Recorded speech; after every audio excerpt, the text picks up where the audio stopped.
Lumière aujourd'hui sur le film Sur les chemins noirs qui arrive en salle aujourd'hui. C'est une adaptation du récit quasi autobiographique de Sylvain Tesson, réalisé par Denis Imbert avec Jean Dujardin dans le rôle de Pierre, un explorateur écrivain victime d'une très grave chute qui occasionne de lourdes séquelles. À peine remis, Pierre décide de se lancer dans une longue marche de plus de 1300 km à travers la France, espérant se réparer physiquement et mentalement. Et il va emprunter des chemins ignorés des touristes. Charlie Chevasson, notre reporter Fréquence Plus, a rencontré le réalisateur Denis Imbert et Jean Dujardin à l'occasion de l'avant-première du film à Dijon la semaine dernière. Ils reviennent sur le périple d'un tournage de 8 semaines. Denis Imbert, bonjour. Jean Dujardin, bonjour. Bonjour. Bienvenue ici à Dijon pour nous présenter Les Chemins Noirs. Première question, est-ce que vous êtes venu à pied ? Très bonne blague, mais non. On fait un peu, on refait un peu le parcours là depuis quelques semaines, et c'est d'ailleurs agréable de revenir avec sur ce film, sur les traces de notre tournage maintenant. Mais non, on fait le parcours en train le plus souvent possible, et on essaie d'aller vraiment partout. Donc ça prend du temps, mais on est très heureux d'être là ce soir à Dijon avec vous. Alors, parlons sérieusement. Ce film de Sylvain Tesson, à partir de quel moment vous avez dit j'en fais un film ? Qui a eu l'idée ? Est-ce que c'est vous en tant que réalisateur ? Je sais que Jean Dujardin est aussi à la production, du moins actif. Qui des deux est à l'origine ? Non, mais vous savez, c'est un peu une idée qu'on a eue chacun de notre côté, j'ai envie de vous dire, et en même temps en commun. C'est-à-dire que ce qui nous a réunis, c'est vraiment ce livre de Sylvain Tesson. Et d'ailleurs, dans les histoires de rencontres autour d'un projet, c'est assez rare qu'il y ait une espèce d'élément déclencheur qui réunisse un réalisateur et un acteur. Donc, il se trouve que Jean venait de lire ce livre, il a posté la couverture sur Instagram, et puis moi, forcément, j'en ai été averti. J'écrivais le scénario de mon côté, et voilà, ça a été un peu notre premier pas sur ces chemins autour de ce livre de Sylvain Tesson. Jean, vous avez posté sur Instagram, donc pour quoi provoquer je le fais assez rarement. Là, je ne sais pas, j'avais ressenti quelque chose dans ce récit qui pourrait faire du bien. Donc c'est pour ça que je me suis permis de le poster, en disant si vous voulez une émotion. J'avais lu quelques récits de Sylvain. Celui-ci me semblait plus intime et surtout très universel. De là à imaginer un film, j'en étais loin. Quand il m'a appelé 15 jours après en me disant « Je viens d'adapter avec Diastème le récit », j'étais curieux.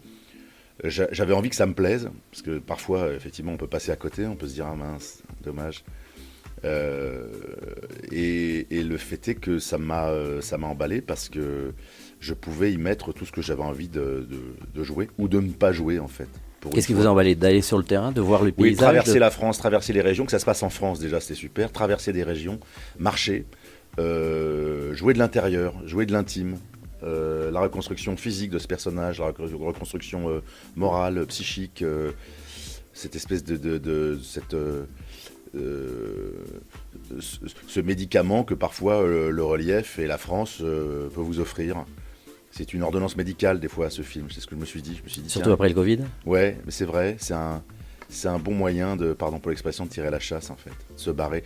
Sylvain parle de ça, lui il parle de poudre d'escampette, d'escalier de service, un moyen de sortir du grand vacarme, sortir du mouvement que parfois la ville nous oblige à suivre. Là, vous avez les moyens de marcher à votre rythme, de fuir, c'est une belle fuite, quoi, et de vous offrir à des vrais moments à vous. Peut-être pour la première fois, vous vouloir du bien. On a tous ce fantasme-là, on le fait jamais parce que la société ou parce que le schéma familial, parce que la vie, tout simplement, nous l'empêche. Mais là, quand on peut, ça devient absolument merveilleux. Alors, à travers le film, on découvre les chemins noirs. On connaît tous les chemins de Compostelle, les choses comme ça. Ouais. Les chemins noirs existent vraiment. Oui, ce sont des petites sentes, des petits chemins recouverts par les ronces. C'est des chemins qui peuvent disparaître d'ailleurs, c'est à vous de les chercher. Ça peut être un peu ce que vous voulez en fait, les chemins noirs. C'est aussi vos chemins noirs. Ça peut être vos chemins de la honte, vos chemins de bienfait, vos chemins qui vont vers la sortie de quelque chose. Chacun y met un peu ce qu'il veut. Ouais. Et vous ne pensez pas qu'avec la sortie du film, vous allez embouteiller les chemins noirs ? Ah oui, peut-être qu'on va avoir une mauvaise empreinte carbone, c'est ça que vous voulez dire ? Mais vous savez, les marcheurs, s'ils sont respectueux de la nature, ils vont pas, s'ils jettent bien leurs déchets dans les poubelles qui sont à leur disposition. Bon, non, au contraire, moi j'ai envie de dire, c'est une invitation à s'arrêter, pas rester forcément dans les vallées, dans les bas des vallées, mais monter un peu, prendre de la hauteur et partir à la découverte de ces chemins, de ces sentes d'animaux. Donc non, et puis j'ai l'impression que très souvent on défend mieux ce que l'on connaît aussi. Quand on se réapproprie un territoire, après on est capable de le défendre. Alors, vous êtes parti avec une petite équipe. Comment vous avez présenté le tournage justement à Jean Dujardin pour savoir, comme c'était tout en extérieur, comment vous avez présenté tout ça? C'est étonnant parce que quand on s'est rencontrés, je lui ai posé cette question. Je lui ai dit je crains que tu sois très souvent seul. Et c'est angoissant pour un metteur en scène de mettre un acteur dans des conditions qui ne sont pas forcément extrêmement vivables ou sociales. Enfin voilà, il y a une préoccupation. Et il m'a dit, mais moi je traverse souvent les films d'une manière introspective en fait. C'est déjà un voyage un peu en solitaire. Et j'ai senti qu'il avait ce désir de repli. Donc voilà, et puis après Jean, on a beaucoup parlé, je lui ai beaucoup parlé de mes repérages, j'en avais fait déjà une bonne partie parce que j'en avais besoin pour écrire, et tout de suite il a compris la nécessité d'avoir cette équipe réduite, et je pense qu'il en a été un des premiers à en bénéficier parce que nous on lui laissait vraiment de l'espace. Il y avait même une espèce de cercle invisible autour de lui qu'on ne franchissait pas pour X raisons. Vous savez, sur un plateau, les acteurs, on les dérange pour n'importe quelle raison et autres. Là, on était très à l'écoute de ce qu'il pouvait proposer dans son jeu. On le laissait en paix, en clair, à distance parfois, très proche d'autres fois. Et on le laissait en paix dans ce personnage. On respectait ce personnage-là. Et donc, voilà, c'était très agréable pour nous. Et je ne pense pas qu'il ait souffert Au contraire, il était moteur même de proposer des choses, d'être au cœur de l'énergie de cette petite équipe réduite. Alors, les gens, vous les avez rencontrés aussi un peu dans les Ah villages. ouais, Et là, c'est des rencontres atypiques. Ouais, c'est super. En plus des personnages que vous avez amenés.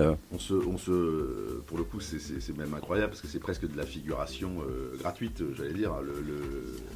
L'agriculteur qui me dit c'est du grenache et qui m'envoie le raisin, ça c'est il y a 2 minutes avant, on l'avait rencontré, on lui a dit on fait un plan, on le vole, et il est arrivé après avec des bouteilles, on a bu des coups, on est arrivé sur des places de village, des places d'église, il y avait des eaux de vie, il y avait des gens, il y avait des rencontres, il y avait le petit théâtre de la commune, il y avait... alors évidemment, la frustration c'est qu'on ne pouvait pas s'arrêter plus, parce que on restait plus d'une journée dans les villages ou dans les villes. Mais c'est vrai que c'est l'avantage quand vous traversez la France avec Jean Dujardin, les gens sont avenants et ça, c'est liant, quoi. Il y a un côté liant, les gens sont curieux mais sont polis. Donc pas envahissant. Oui, il y a quelque chose de convivial qui se crée et je pense que même nous on en avait besoin.